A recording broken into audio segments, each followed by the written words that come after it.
L'homme ne vivra pas de pain seulement, mais de toute parole qui sort de la bouche de Dieu. Voici votre moment de méditation quotidienne.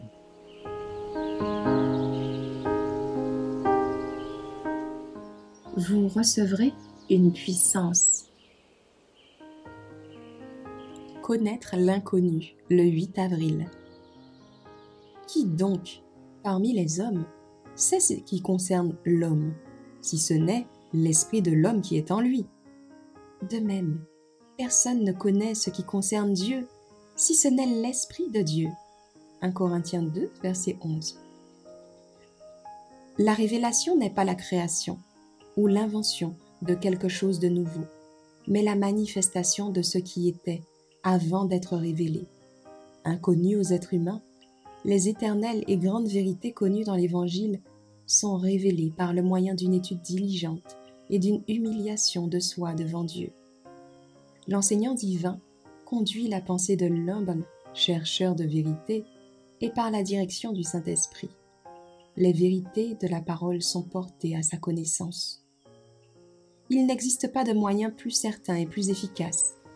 Le Sauveur promet, quand il sera venu, lui, l'Esprit de vérité, il vous conduira dans toute la vérité.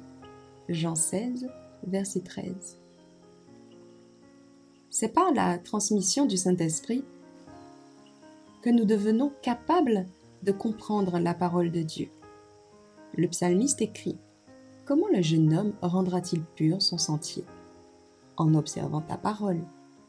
Je te cherche de tout mon cœur. Ne me laisse pas dévier de tes commandements.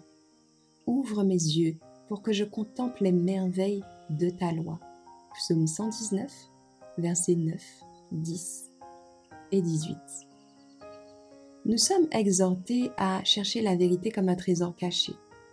Le Seigneur ouvre la compréhension du véritable chercheur de vérité.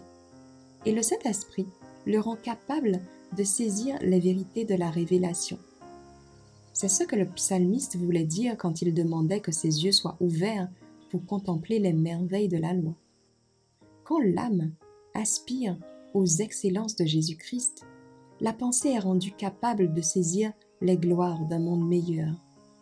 Par l'aide seule du divin professeur, nous pourrons comprendre les vérités de la parole de Dieu. À l'école du Christ, nous apprenons la douceur et l'humilité, car il nous est donné de comprendre les mystères de la piété.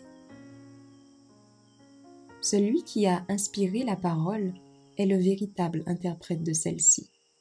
Le Christ a illustré ses enseignements en attirant l'attention de ses auditeurs sur les lois simples de la nature et sur les objets familiers qu'il manipule et voyait quotidiennement.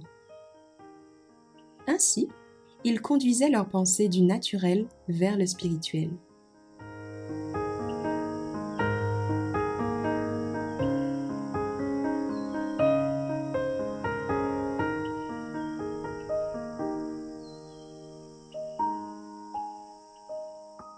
Merci d'avoir écouté cette présentation. Assurez-vous de nous rejoindre demain pour votre moment de méditation quotidienne avec lereste.org.